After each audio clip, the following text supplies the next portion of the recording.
దూరాదేశములోన దుబాయిలోన నా దుఃఖాన్ని ఎవరితోని చెప్పుకోనమ్మా కిరాయి కోసము నేను పరాయి దేశములో పడరాని కష్టాలు పడుతున్నానమ్మా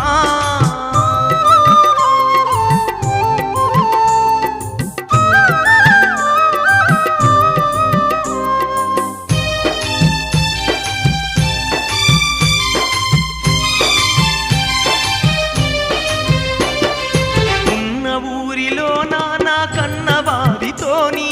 కలిసుండే భాగ్యముకు దూరమైతినమ్మా మనసు గొట్టుకున్న మన బతుకు తెరువు కోసం విడువలేక విడిచి వత్తినమ్మా